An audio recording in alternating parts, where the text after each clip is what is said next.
हाँ हाँ ठीक है। तो महर्षि पतंजलि ने इस योग शास्त्र की या योग सूत्र की रचना की और इसका अनुकरण प्राय सभी दार्शनिक या समुदाय सभी जो है योग दर्शन का अनुकरण सभी संप्रदाय किसी न किसी रूप में करते हैं। इस योग सूत्र के 4 पाद हैं। योग सूत्र के 4 पाद हैं: समाधि, साधना, विभूति और कैवल्य। अब हम जानते हैं कि आखिर ये योग दर्शन है क्या। तो इसकी परिभाषा के रूप में हम ये कह सकते हैं कि अपने आप को तपाकर समाधि तक पहुंचने की साधना को हम योग साधना कहते हैं। अब योग साधना कौन कर सकता है, ये प्रश्न आता है। तो योग साधना वही योगी कर सकता है जो कर्म में विश्वास करता है, या एक शब्द में हम कहें कर्म योगी ही योग की साधना कर सकता है। क्योंकि जिसको आत्मा पर, कर्म पर विश्वास नहीं है, उसका योग की साधना तो फलित ही नहीं हो पाएगी। तो एकमात्र योग साधी या कर्म योगी ही इस साधना को कर पाता है। तो महर्षि पतंजलि ने इस साधना को करने का विधिवत पूरा विधान या तरीका हमें बताया है। इसके 8 अंग है: यम, नियम, आसन, प्राणायाम, प्रत्याहार, धारणा, ध्यान और समाधि। ये 8 अंग है। इसको हम अष्टांग योग कहते हैं। 8 अंग होने के कारण इसको अष्टांग योग कहा जाता है।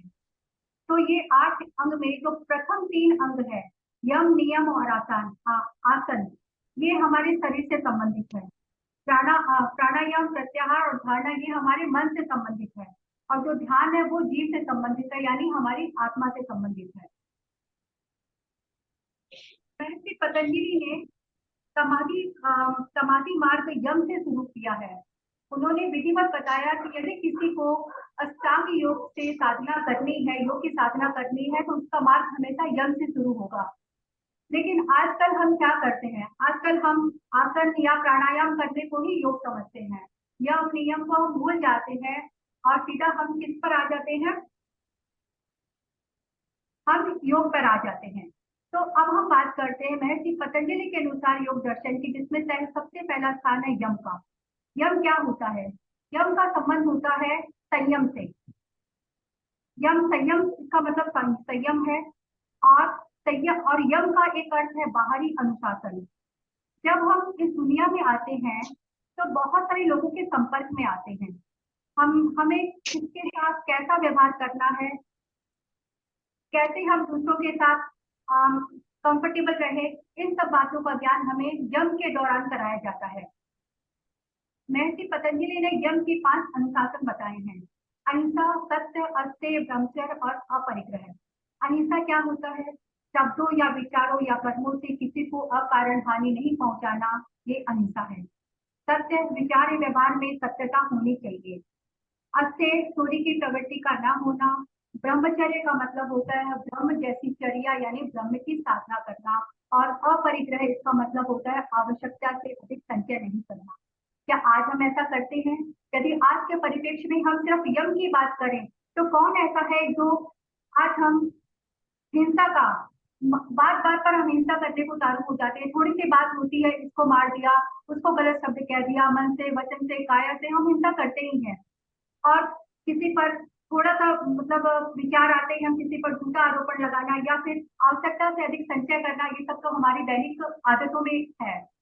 तो ये सारी, यदि अष्टांग योग की साधना में हमें एंटर करना है, तो सबसे पहले हमें यम के अनुसार अपने आप को साधना होगा, यानी कि अहिंसा, सत्य, अस्तेय, ब्रह्मचर्य और अपरिग्रह की साधना करनी होगी।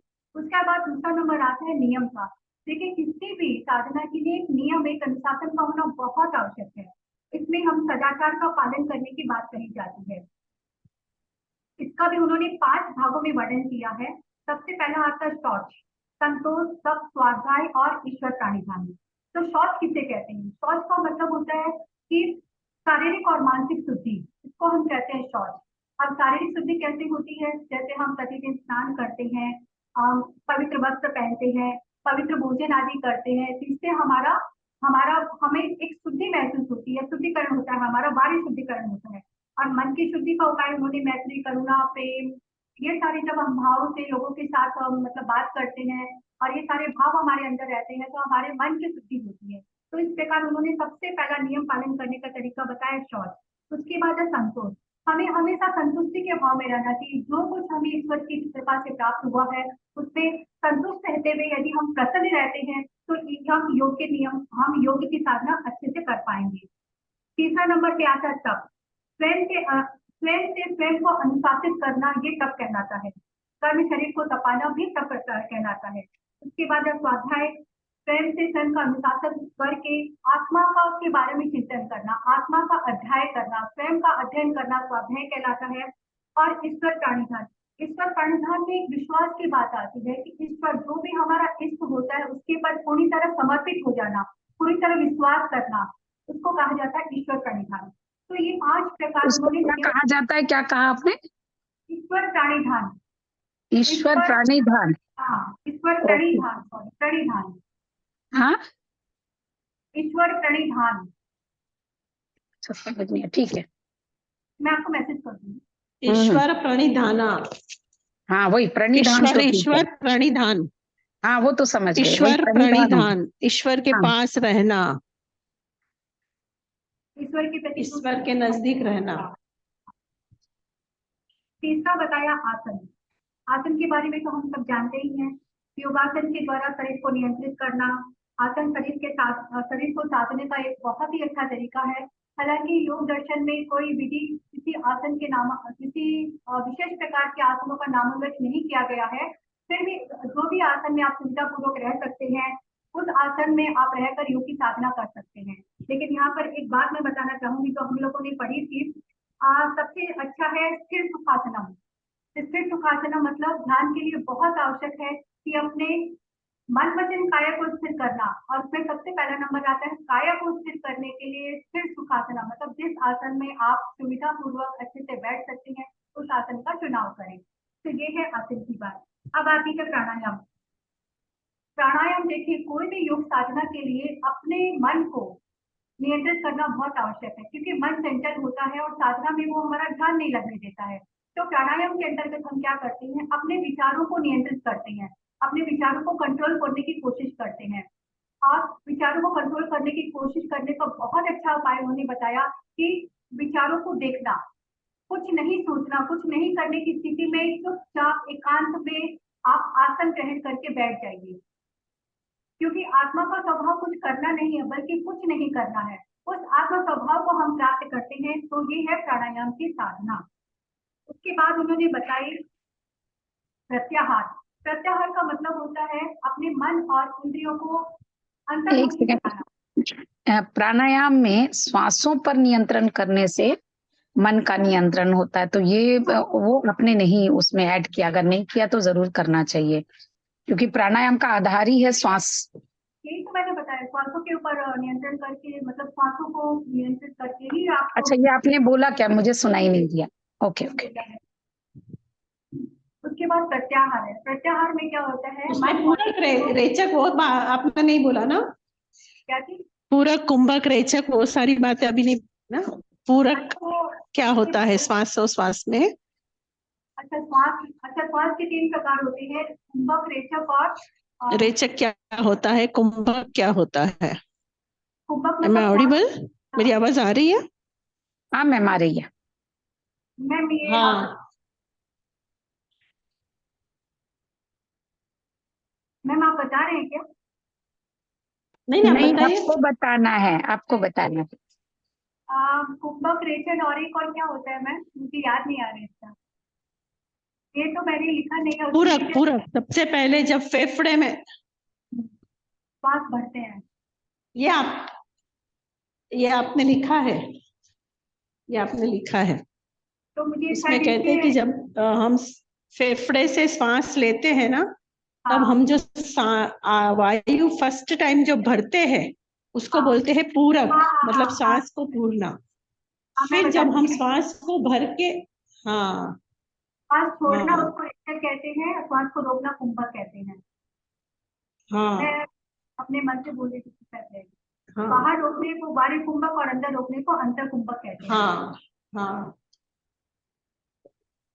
तो ये आ जाएगा मतलब प्राणायाम एक बहुत बड़ा तप है। इस तप से हम कंट्रोल कर सकते हैं अपने माइंड को। तो माइंड कैसा है? मंकी माइंड है, जो घूमता रहता है, दौड़ता रहता है, कूदता रहता है।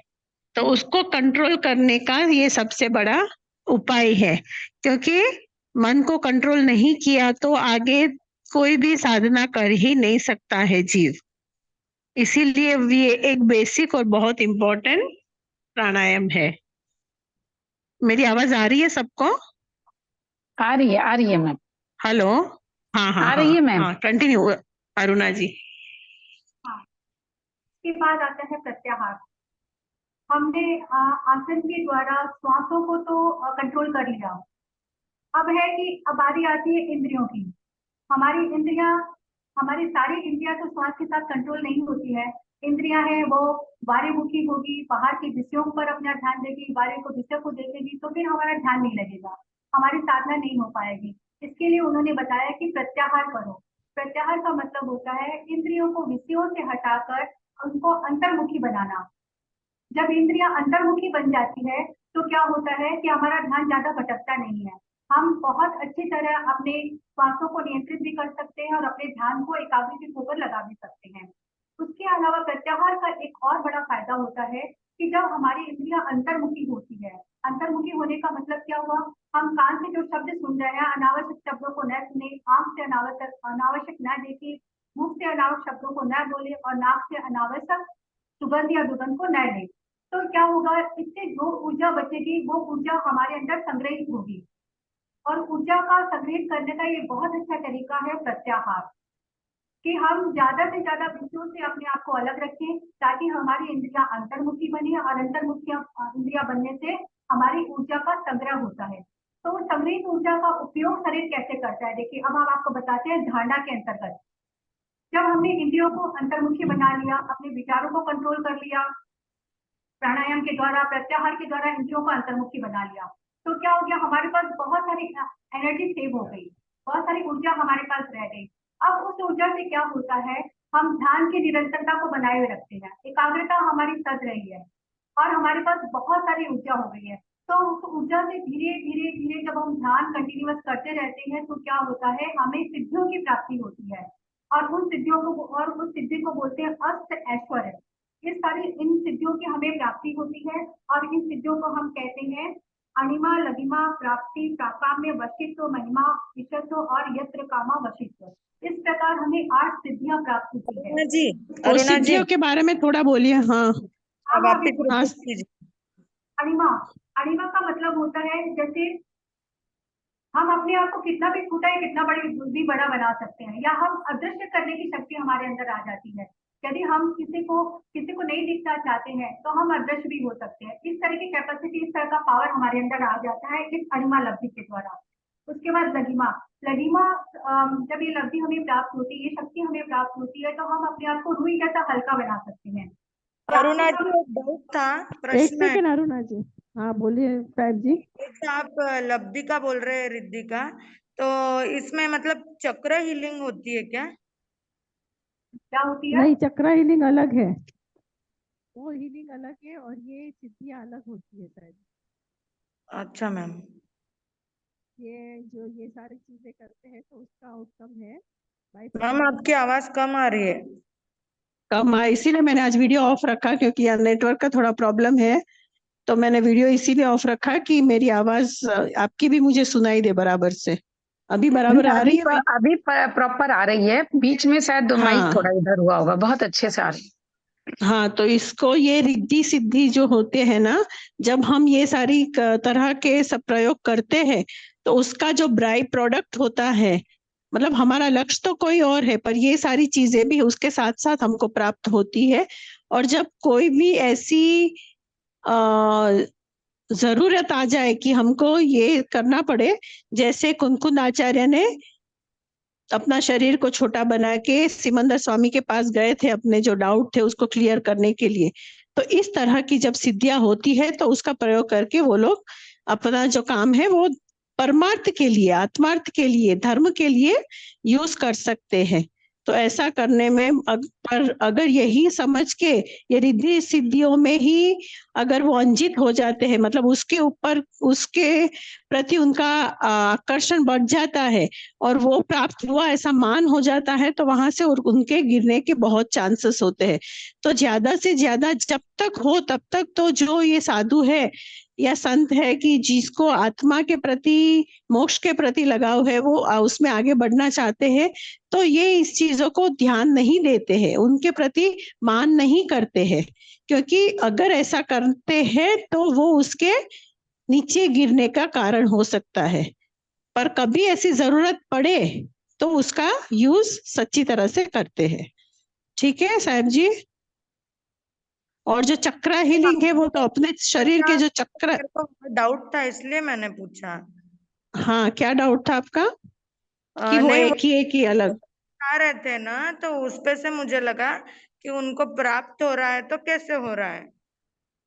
क्योंकि ये सारी साधना जो करते हैं ना, कि जब तक यहाँ पे तो हम लोग बात कर रहे हैं तो यम, नियम, प्राणायाम, प्रत्याहार, धारणा, बराबर है। मतलब इतनी सारे स्टेज आगे बढ़ गए, मतलब कितने भवों की साधनाएं हैं यहाँ पे। और इतनी साधनाएं करते करते जब आत्मा आगे बढ़ता है तब जाके ये सारी चीजें उसको प्राप्त होती है। एक दो बार मेडिटेशन करने से, बैठने से नहीं हो जाता है। बहुत सालों की, बहुत भवों की जब साधना होती है उसके बाद ये रिद्धि सिद्धियां प्राप्त होती है। क्योंकि आत्मा तो अजर अमर अविनाशी है, शरीर मर जाता है पर आत्मा तो कंटिन्यू करती है ना अपनी साधना। जब आत्मा के साथ, आत्मा के साध्य से होगा तो ये सी सिद्धियां प्राप्त होती है। Any other doubt Sahib ji? No ma'am. हाँ अरुणा जी कंटिन्यू कीजिए, फिर लगी माँ, अणिमा, फिर लगी माँ। हाँ, लघिमा का मतलब होता है रिलीज, जैसा हल्का हल्का होकर उड़ जाने का सामर्थ्य। वहां लगी माँ नहीं है, लगी माँ है, ग आप कर देना। ठीक है कर दूंगी, बट इस बुक में तो लघिमा ही लिखा हुआ है, लघु होना मतलब क्या है? अच्छा, तो कहीं कहीं लगी माँ दिया होगा। गुजराती में लगी माँ बोलते, ग बोलते, गधे, गधे का ग। ठीक है कंटिन्यू नेक्स्ट। और ये उसकी बात है प्राप्ति। कहीं से भी कोई वस्तु मंगा लेने का सामर्थ्य हमें प्राप्त हो जाता है यदि ये सिद्धि हमें मिलती है तो। प्राका में मतलब इच्छा शक्ति का बाधा रहित होना, या जो भी हमारी जब जो कुछ करने की इच्छा हो, जब जो कुछ प्राप्त करने की इच्छा हो, हम उसको हासिल कर सकते हैं, उसमें हमें बाधा नहीं आती है।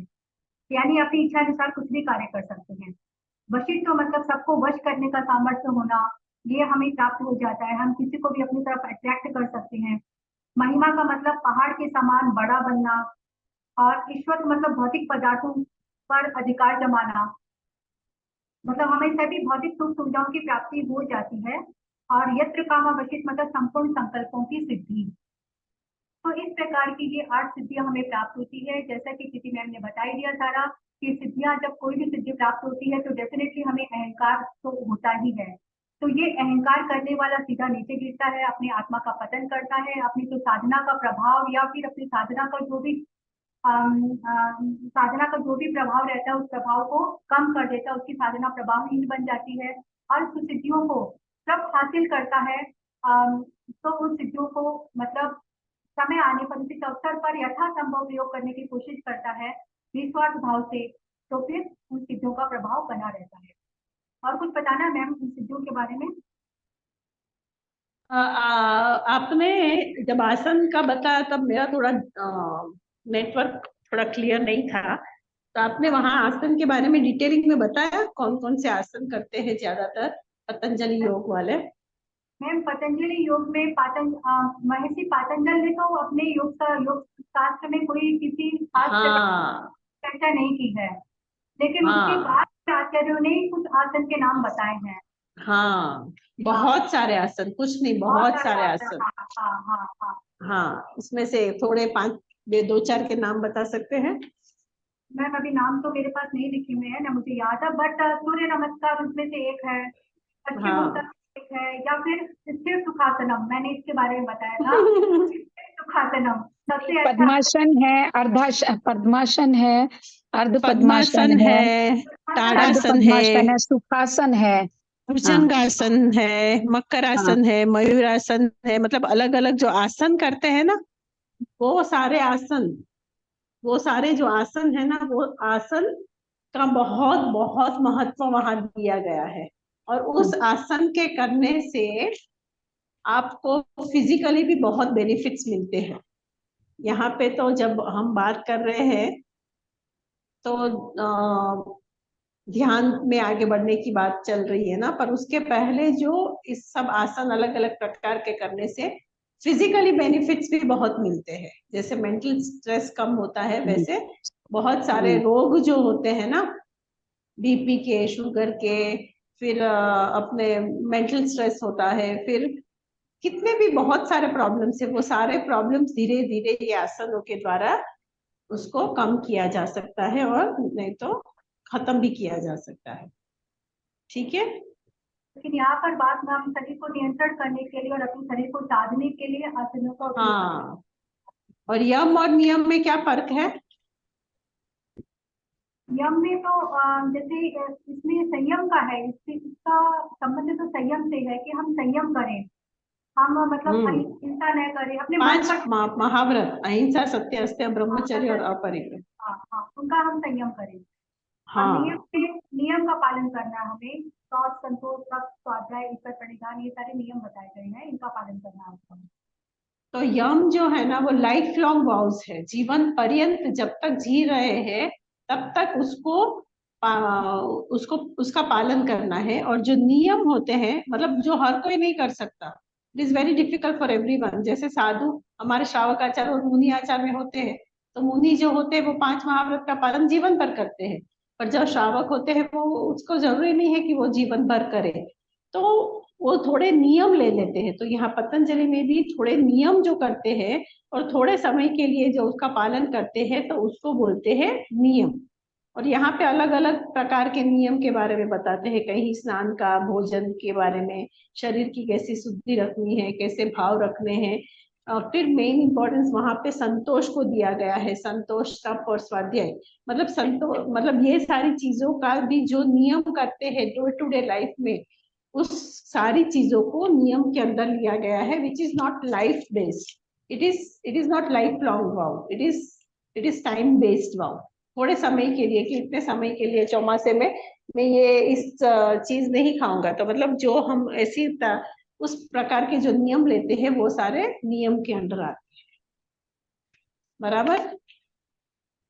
और एक ये हम आगे कंटिन्यू करें उसके पहले मुझे एक बात करनी थी कि अभी थोड़ा है ना, वंदना मैम के क्लास का थोड़ा प्रॉब्लम चल रहा है, मतलब अभी उनको शाम की क्लास नहीं चाहिए, तो आप लोग सब कुछ एक कॉमन टाइम दे सकते हो जब वो क्लास ले सके, मतलब 2 से 3, 3 से 4 तो आप लोग बिजी हो, वो टाइम के अलावा कोई ऐसा कोई टाइम दे सकते हो जो कन्वीनियंट हो सबको, और सब वो टाइम पे क्लास करें, क्लास में आ सकते तो 12 से 1 बजे तक, दोपहर में 12 से 1 बजे तक। Everybody, I want everybody vote. मैं अपना दे रही हूँ इसलिए सभी बोले, अगर कुछ को आगे पीछे करना है तो। अगर सबको 12 से 1 कन्वीनियंट है? नहीं मैम। तो आप अपना समय बताएं। तो आपको कौन सा टाइम कन्वीनियंट है साहब जी? मैम 3 से 4 जमेगा।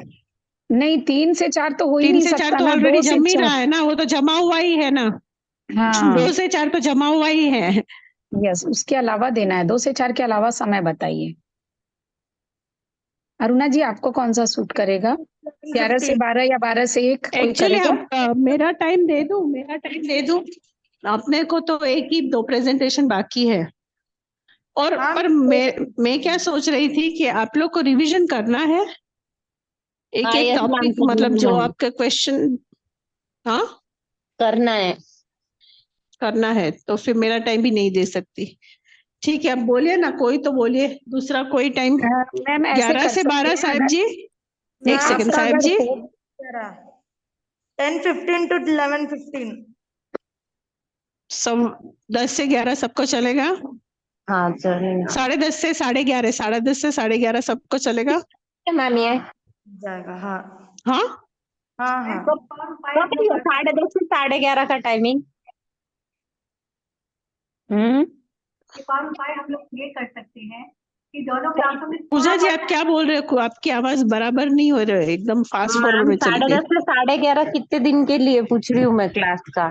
हाँ सप्ताह सर में जी 3 आपको दिन। चलेगा ना 10:30 से 11:30? 3 दिन। अभी ये Friday Saturday Sunday. Mahesh ji, Jaideep जी, इंदु जी, अरुणा जी, 10:30 से 11:30। अरुणा जी हाँ कुछ कह रही है, मुझे कोई दिक्कत नहीं, अरुणा जी बोले। नहीं ठीक है, मैनेज करना पड़ेगा, मैं कोशिश करती हूँ। सप्ताह में 3 हाँ दिन होगा, ठीक है, तो 10:30 से 11:30 इज ओके। और अभी थोड़े दिन ही बाकी है, बाद में और तो अभी सोम आपको मंगल बुध स्टडी होगा हॉलीडेज भी ये हो जाएगी। ये सोम मंगल बुध होगा। ओके, सोम मंगल बुध। हाँ नहीं नहीं, सोम मंगल बुध तो मेरा क्लास है, गुरु शुक्र नहीं शनि ना। सुबह, नहीं सुबह 10:30 से 11:30 सोम मंगल बुध बोला ना उन्होंने, कहा शनि तो ले ही अच्छा, नहीं सोम सकते। मंगल बुध चाहिए।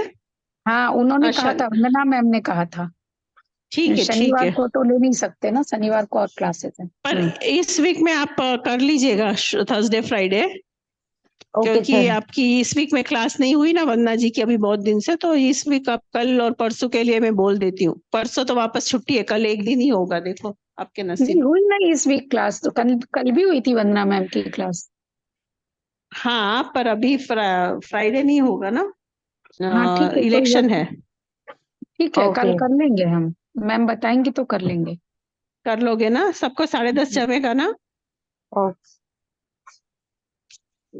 यस। जयदीप जी ने नहीं बोला है, जयदीप जी। हाँ वो तो बेचारे रिकॉर्डिंग में आएंगे फिर। जयदीप जी, अच्छा ठीक है। अभी भी नहीं है वो। अच्छा ठीक है, कोई बात नहीं। ठीक है, और तो मैं उनको बोल देती हूँ। मैम आपके ठीक मेल है, आईडी का हुआ क्या? मेरा मेल आईडी तो बराबर है, सबका आता है, नहीं आता है क्या? सबका तो आता है, आपको ही मेरा इस क्यों बार नहीं से आया नहीं आ रहा पता नहीं। था। हाँ मैम, 2 बार फेल हुआ इसलिए पूछा मैंने।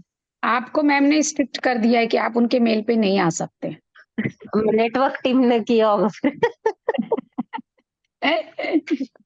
1-2 बार और ट्राई कर लेना, कभी कभी कुछ स्पेलिंग मिस्टेक्स एरर रह जाते हैं। नहीं, मैंने तो कॉपी किया था मेल आईडी डायरेक्ट, मैम ने जो भेजा। अच्छा मैंने अच्छा, भेजा था उसी में, क्या नहीं आ रहा है? हाँ, क्योंकि तो वो फिर से ना ट्राई करना, फिर। कोई हाँ। क्यू में रहता है, कभी कभी क्यू में जाकर के वो चला जाता है डस्टबिन में, आप एक बार फिर से ट्राई करना। नहीं नहीं, फेल्ड हो गया, एड्रेस नॉट फाउंड में वापस रिटर्न आया मेरे। ठीक है, मैं अच्छा वापस अच्छा, चेक करके भेजती हूँ। फिर मैम से अच्छा, बोलो आपको एक मेल भेजेंगी, तब आप उसको जवाब में भेज देना। नहीं उन्होंने भेज दिया मुझे। चित्त भूमि के बारे में क्या बोलना है अरुणा जी? आगे आएगा चित्त मैम, भूमि, आगे आएगा मैम, हाँ आगे कर रहे अभी हो ना? धारणा पे है हम करिए लोग। करिए, कंटिन्यू करिए। हाँ अब आ गया ध्यान मैम, धारणा हो गया, अभी ध्यान। हाँ। ना कहाँ हुआ, अभी तो ध्यान हुआ था। धारणा हुआ था, धारणा में तो सिद्धियां मिलती है उनको। अच्छा अरे तो फिर इसी का ध्यान है, अपने धारणा विचार आगे ध्यान भी कर समाधि, दिया फिर आपने। ओके, इसी के स्टेप्स है। हाँ ठीक है, चलिए कोई बात नहीं। अभी ध्यान। ध्यान जैसा कि हम सब जानते हैं, किसी भी एक बिंदु पर अपने चित्त को पूरी तरह एकाग्र कर देना ध्यान कहलाता है। ध्यान का संबंध हमारे सहज चक्र की भाषा में कहें तो ध्यान का संबंध हमारे सहस्त्रार चक्र से यानी ज्ञान केंद्र से होता है। महेश जी आप बाद में मुझे कॉल कीजिएगा कभी भी आपके कन्वीनियंट टाइम पे, अगर आप अभी है तो, अगर आपने सुना है तो महेश जी।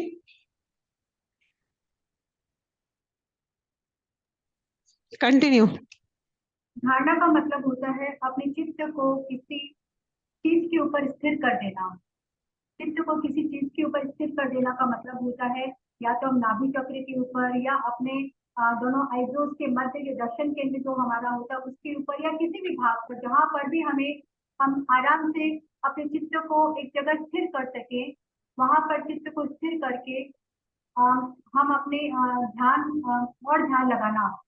और जब हम ध्यान लगाना शुरू करते हैं तो शुरू में तो हमारा जैसे यदि प्राणायाम अच्छे से नहीं होता है, प्राणायाम पूरी तरह नहीं सजता है, तो विचार इतनी जल्दी नियंत्रित नहीं होते हैं, विचार आते ही रहते हैं।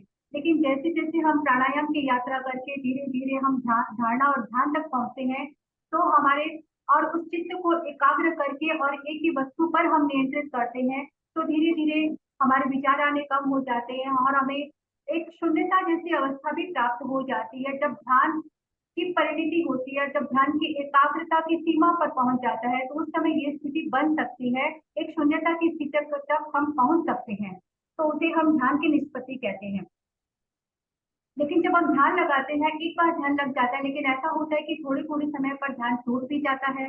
जैसे किसी ने कोई बेल बजाई या कोई फोन की घंटी बजती है तो हमारा ध्यान टूट जाता है, या फिर हमारे मन में विचार आते हैं। यदि ऐसे भी विचार आए कि हमारा मतलब हमें विचार नहीं आ रहे हैं, यदि ये भी है बात, यदि हम सोचते हैं या फिर हमें कुछ ऊर्जा की प्राप्ति हो रही है या फिर हमारी कुंडली जागृत हो रही है, इस तरह के विचार भी आते हैं, तो भी वो पूर्ण ध्यान की वाली बात नहीं है।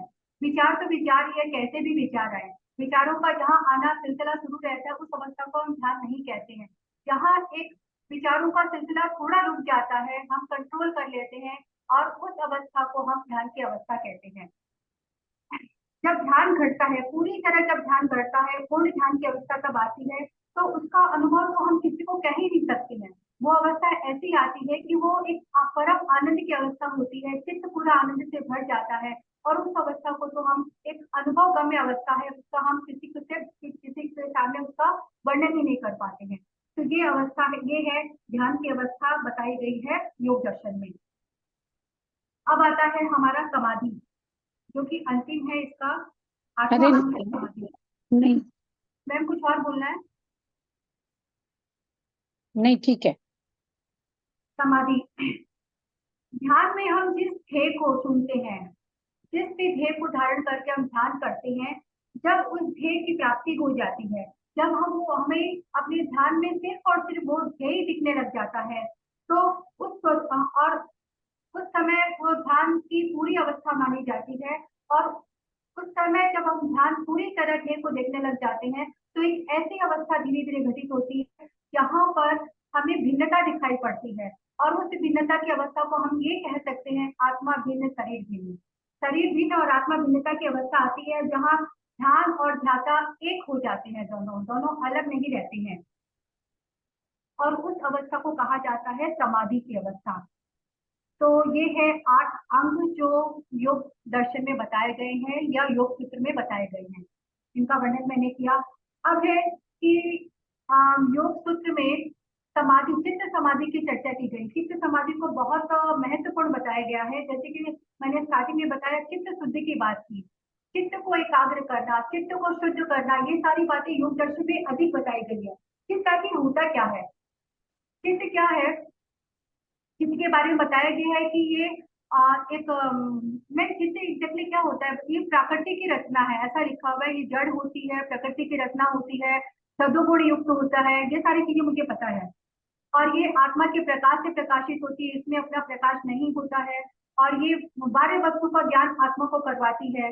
जब बाह्य वस्तु का ज्ञान चित्त के द्वारा होता है, तो उस समय वो जो ज्ञान होता है, वो ज्ञान क्या होता है, निर्विकल्प ज्ञान होता है। और दूसरे ही क्षण जब वो ज्ञान हमारे मन में आता है, तो मन के संकल्प विकल्पों के साथ मिलकर वो ज्ञान सविकल्प बन जाता है।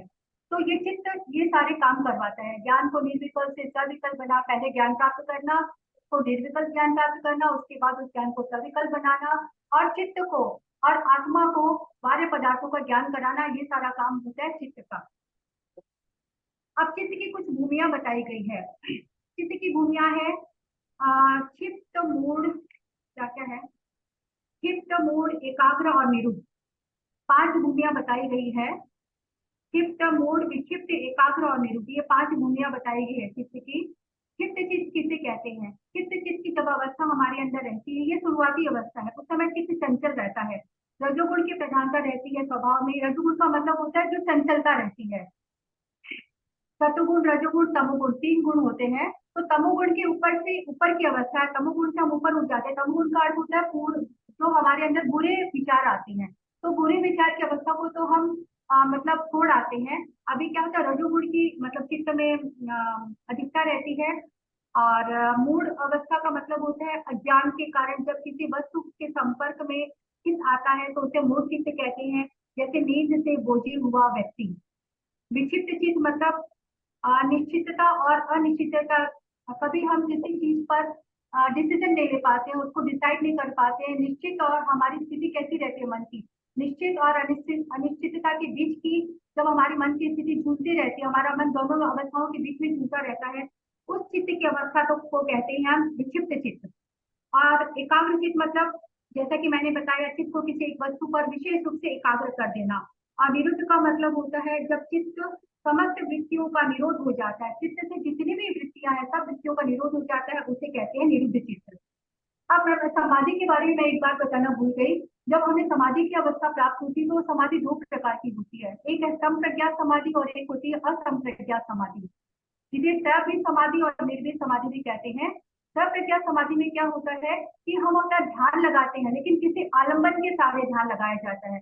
जैसे मैंने बताया ना कि दर्शन केंद्र मतलब अपने दोनों आयुधों के बीच में जो केंद्र होता है या जो जगह होती है जहाँ पे तिलक किया जाता है, वहां पर ध्यान लगाना या फिर नाभि पर ध्यान लगाना, तो ये आलंबन ध्यान की कैटेगरी में आता है, इसे आलंबन सही ध्यान कहा जाता है। और जब ध्यान करते करते जब समाधि की अवस्था तक हम पहुंचने वाले रहते हैं या पहुंच जाते हैं, तो उस समय हमें किसी आलंबन की आवश्यकता नहीं रहती है, वो ध्यान स्वतः ही लगता है। तो इस अवस्था को जहाँ किसी आलंबन की आवश्यकता नहीं रहती, उस ध्यान को कहते हैं निरावलंबन ध्यान। तो समाधि की अवस्था में हमें निरावलंबन ध्यान की प्राप्ति होती है। उसके बाद है चित्त की वृत्तियां। हमारे चित्त में कुछ वृत्तियां होती है, वो वृत्तियां 5 है: प्रमाण, विपर्य, विकल्प, निद्रा और स्मृति। प्रमाण का मतलब होता है, प्रमा के कारण को प्रमाण कहते हैं। प्रत्यक्ष शब्द और अनुमान सांख्य को स्वीकार है। जब चित्त इंद्रियों के माध्यम से बाहर जाकर विषयों का आकार ग्रहण करता है तो इसे प्रत्यक्ष कहा जाता है। पदार्थों को उसके वास्तविक स्वरूप का ज्ञान होना सत्य ज्ञान है। तो इसमें प्रमाण मतलब प्रमाण जो पदार्थों का ज्ञान करता है वो ज्ञान सही है या गलत है, इस चीज का प्रमाण जब चित्त करता है तो उसे प्रमाण कहा जाता है। विपर्य मतलब जो हमें बाहरी पदार्थों का चित्त के द्वारा ज्ञान होता है वो उल्टा ज्ञान तो नहीं होता, वो सही ज्ञान तो हो रहा है या नहीं हो रहा है। तो जैसे हम कभी हमें गलत ज्ञान होता है तो हम अनात्मा को आत्मा कह जाते हैं या किसी वस्तु को और दूसरे रूप में पहचान लेते हैं। उस तरह का जब चित्त के द्वारा हमें ज्ञान होता है तो उसको कहते हैं विपर्य ज्ञान। और निद्रा, जब निद्रा की अवस्था में हमारे चित्त में तमोगुण की प्रधानता रहती है, स्वप्न व जागरण के अनुभव विस्मित हो जाते हैं और यह अभावात्मक अनुभूति जो मन में होती है, रिक्तता की अवस्था होती है, तो वो निद्रा की अवस्था, उसको चित्त वृत्तियों में निद्रा की अवस्था कहा गया है। उसकी बात है स्मृति। बीती हुई अनुभूतियों को उसी रूप में मन में उभारना स्मृति है। तो ये है चित्त की 5 वृत्तियां। अब आता है अंत में योग। हमने योग दर्शन के बारे में बात की, लेकिन बहुत सारे ऐसे और दूसरे भी योग है जिनके साधना पतंजलि योग के अंतर्गत भी की जाती है और अलग से भी लोग इसकी साधना करते हैं। उसमें एक है लय योग। लय योग में उसकी भी मैं थोड़ी जानकारी आपको दे देती हूँ। पतंजलि का जो योग है ना, उसे हम राजयोग कहते हैं, क्योंकि ये सर्वोच्च साधना पद्धति है, तो इसलिए इसको राजयोग कहा गया है। एक होता है लय योग। लय योग में क्या कहते हैं, इसमें चित्त का निरोध होता है, प्रोसेस वही होता है। यम नियम आसन प्राणायाम करके आप चित्त का मतलब धारणा ध्यान के द्वारा आप चित्त का निरोध करें। उसके पश्चात क्या किया जाता है, मनुष्य के देह में 3 मुख्य नाड़ियां होती है, ईड़ा, पिंगला और सुषुम्ना। ईड़ा और पिंगला में जब प्राण का प्रभाव होता है तो हम बाह्यमुखी बनते हैं, हम अंतर्मुखी नहीं बनते हैं। उस प्राण के प्रभाव को हमें सुषुम्ना तक लेके आना होता है, तो हम लय योग की साधना कर सकते हैं। और थोड़ा जल्दी कर दीजिए अरुणा जी। ओके, हो क्या मैम, बस थोड़ा सा कीजिए। उस प्राण की धारा का जब प्रवाह हमारे होता है तो उसे जब हम अंतर्मुखी बनते हैं और हमें वैराग्य की भावना पैदा होती है और हम साधना के क्षेत्र में आगे बढ़ते हैं। मैं ये तो वैसे एक्स्ट्रा ही बता रही थी, मैं छोड़ देती हूँ, हठ योग और ये सब कुछ जरूरी नहीं है, वैसे मेरा हो चुका कंप्लीट। तो इसी के हठ योग और मंत्र योग। हाँ ये हठ योग और मंत्र योग। हठ योग भी हाँ खाली थोड़ा बता दीजिए। बताऊं या छोड़ दूं मैम, टाइम हो गया तो छोड़ देती हूँ सब। हठ योग क्या होता है? हठ योग में हाँ बोलो। मैं बात बता रही हूँ ना। इसका हठ योग का लक्ष्य होता है मतलब देह की शुद्धि करना। बोलिए बोलिए, बराबर है। योग में कुंडली शक्ति को जगाकर सहस्त्रार चक्र तक ले जाया जाता है। इसमें कुंडली के जागरण की प्रोसेस होता है।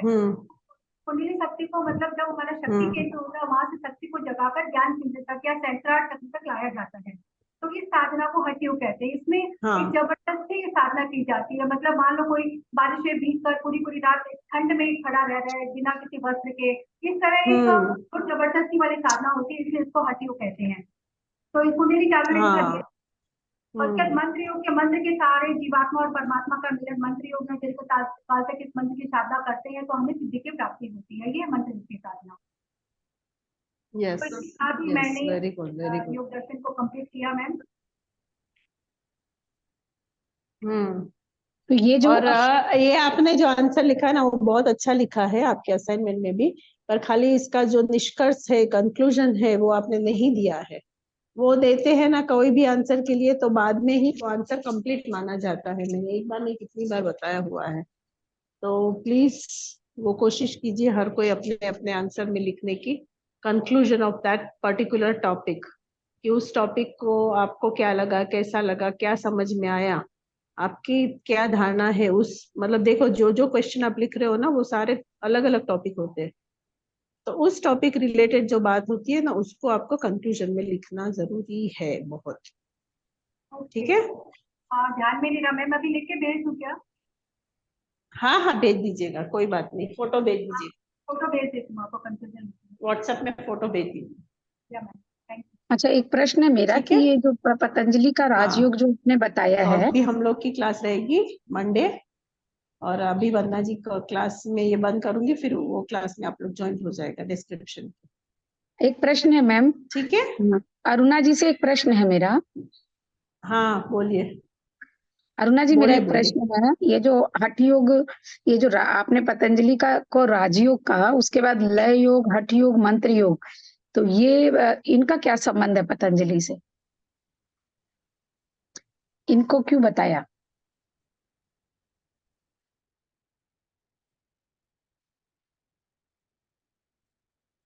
आपकी आवाज बंद है अरुणा जी, आपकी आवाज बंद है। माइक, हाँ आप बोले।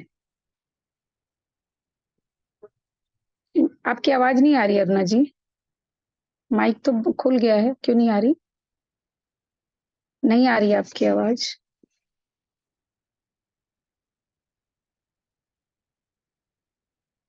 हाँ बोलिए। आप कुछ पूछ रहे थे क्या? हाँ, मैंने पूछा कि ये जो राजयोग, लय योग, हठ योग और मंत्र योग जो तीनों बताए हैं, ये तो पतंजलि के नहीं है, ये अलग योग है जो आपने बताए हैं।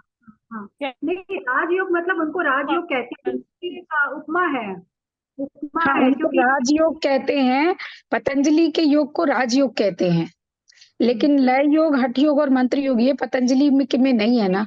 अलग ही है। ठीक, बस बस बस। इन सारे योगों का समन्वय है ये वाला हाँ, योग। ठीक है ठीक है, ओके आपको ओके। प्रश्न है?